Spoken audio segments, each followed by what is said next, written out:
Assalamualaikum warahmatullahi wabarakatuh. Perkenalkan, nama saya Isdihar Hayrunisa dari Fakultas Ilmu Sosial dan Ilmu Politik dari Prodi Administrasi Publik.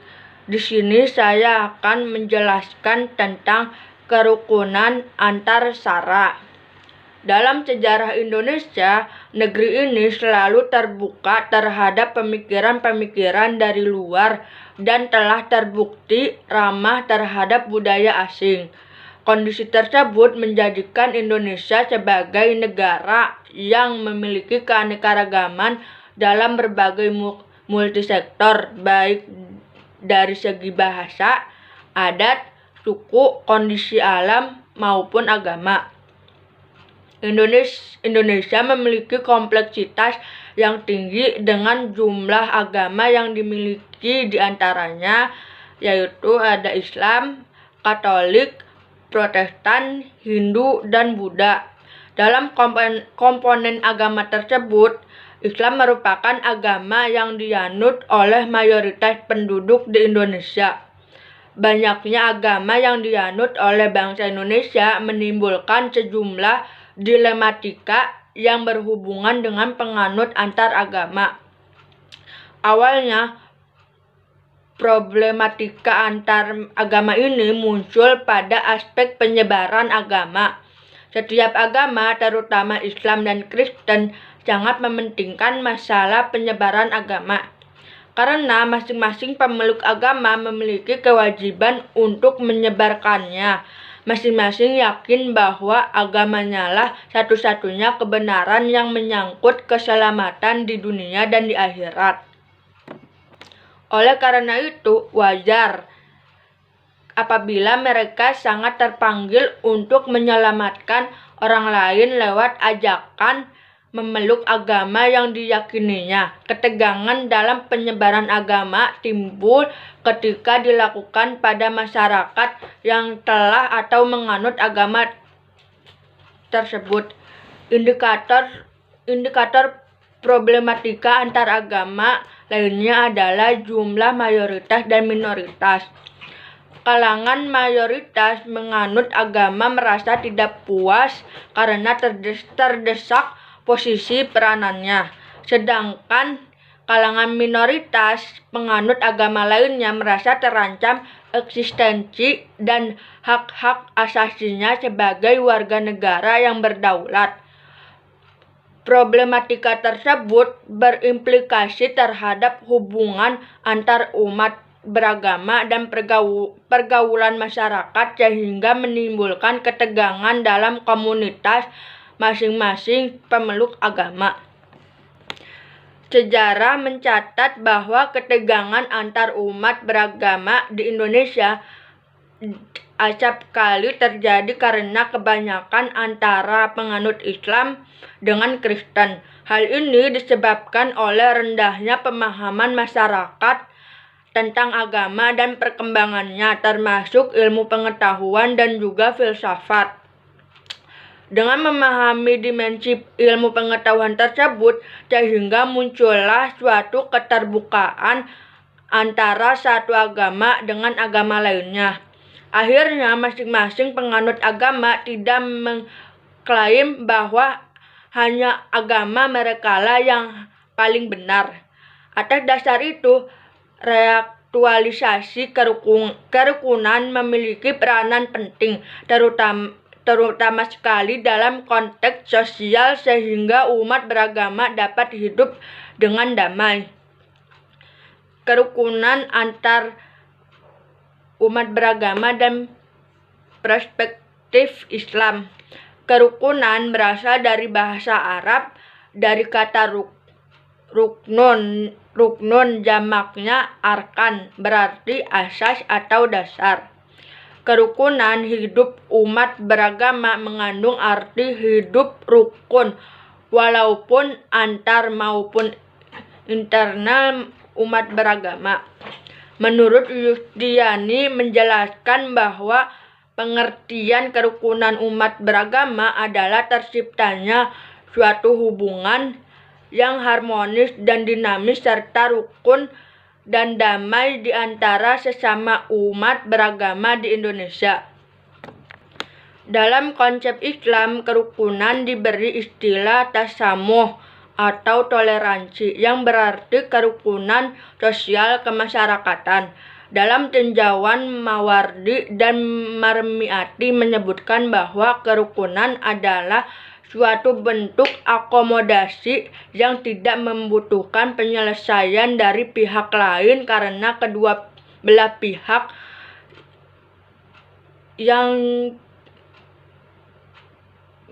pihak saling menyadari dan mengharapkan situasi kondusif dalam kehidupan bermasyarakat.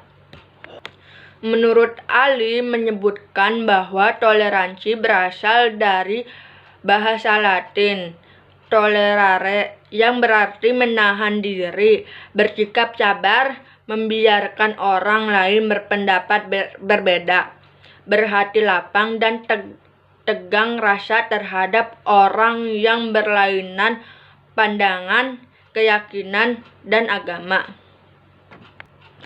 Selanjutnya, Fahrudin menambahkan bahwa yang dilarang dalam toleransi adalah mendukung keyakinan pemeluk agama lain dengan mengorbankan keimanan Islam atau akidah seseorang. Adapun dalam bidang akidah, seorang muslim hendaknya meyakini bahwa Islam adalah satu-satunya agama yang benar sesuai dengan firman Allah Subhanahu wa Ta'ala. Dalam kehidupan sehari-hari, manusia selalu dihadapkan dengan fenomena pluralitas warna kulit, yaitu ada kulit putih, kuning, hitam, sawo matang, dan sebagainya. Dapat dipahami bahwa manusia sebagai makhluk sosial selalu membutuhkan bantuan orang lain, baik dalam kegiatan perniagaan atau lainnya. Kerjasama yang baik selalu dibutuhkan tanpa mencampuri urusan internal seseorang seperti keyakinan agama. Seseorang tidak boleh memaksakan yang berlainan pandangan dan keyakinan dengan agamanya untuk mengikuti pandangan dan keyakinan agama tersebut. Kerukunan umat beragama dibagi menjadi dua macam, yaitu kerukunan internal umat Islam dan kerukunan antar umat beragama. Kerukunan internal umat Islam di Indonesia harus berdasarkan atas semangat ukhuwah Islamiyah yang ditinggal di Negara Kesatuan Republik Indonesia sesuai dengan firman Allah Subhanahu wa Ta'ala dalam surat 49 ayat 10 bahwa kesatuan dan persatuan umat Islam diikat oleh kesamaan akidah, akhlak, dan sikap beragamnya berdasarkan atas Al-Quran dan hadis. Adanya perbedaan pendapat di antara umat Islam adalah rahmat, asalkan perbedaan pendapat tersebut tidak membawa kepada perpecahan dan permusuhan. Suatu hal yang wajar terhadap adanya perbedaan pendapat yang disebabkan masalah politik yang selanjutnya melahirkan sejumlah partai Islam sehingga menjadikan Islam sebagai asas politik.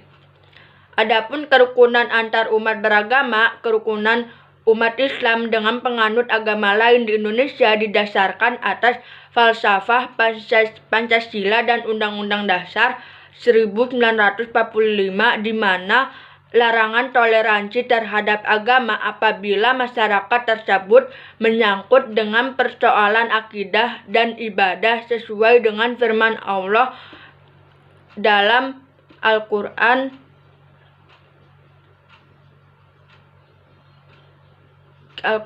yang artinya bagimu agamamu dan bagiku agamaku. Munculnya berbagai agama merupakan ujian dari Allah kepada hambanya yang mau berpikir mencari, mempertimbangkan sebuah kebenaran hakiki seperti yang terdapat dalam ajaran tauhid sebagaimana telah disampaikan oleh nabi-nabi terdahulu sebelum Nabi Muhammad SAW, yaitu kalimat la ilaha illallah. Dalam Islam juga tidak terlepas oleh adanya penyebaran misi seperti agama-agama lain yang mempunyai kebenaran eksklusif dan mewajibkan umatnya untuk menyampaikan pesan-pesan Islam dengan cara berdakwah terhadap amar ma'ruf nahi munkar. Akan tetapi dalam dakwah tersebut tidak harus melibatkan sikap pemaksaan. Dakwah adalah mengajak orang lain menuju kepada sebuah kebenaran. Terkait dengan penjelasan di atas, Saifullah menyebutkan bahwa seruan dakwah diyakini mempunyai kebenaran. Oleh karenanya, dakwah harus dilakukan dengan penuh kearifan, sopan, santun, lemah lembut, dan logis. Islam melarang umatnya berdebat dengan agama lainnya kecuali dengan cara yang baik, termasuk menjaga kesopanan serta tenggang rasa, kecuali mereka yang mendolimi kita. Sekalipun kita sebagai muslim mengetahui ada orang yang menyembah selain Allah, seorang muslim tetap dilarang berlaku tidak sopan terhadapnya. Umat Islam tidak dibenarkan memaksakan serta menyalahkan kehendak satu atas kehendak lainnya. Bahkan Al-Quran sendiri telah menjelaskan kepada kita bahwa kehendak Allah atas lahirnya pluralitas agama bukan untuk saling bersaing mencapai dunia untuk tujuan duniawi, akan tetapi untuk berlomba-lomba mengejarkan kebaikan atau fastabiqul khairat, meskipun terhadap orang yang berbeda pandangan dan keyakinan dengan kita.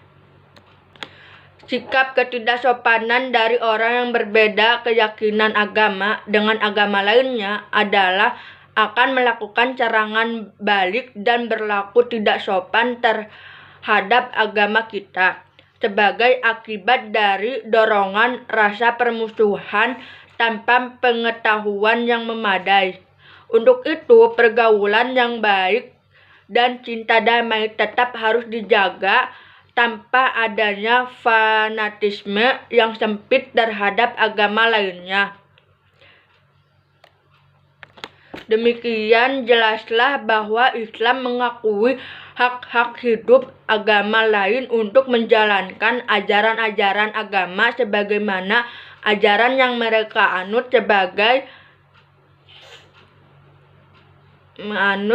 sehingga semakin luas pemahaman tentang konsep dasar ajaran Islam tentang toleransi atau kerukunan antar umat beragama.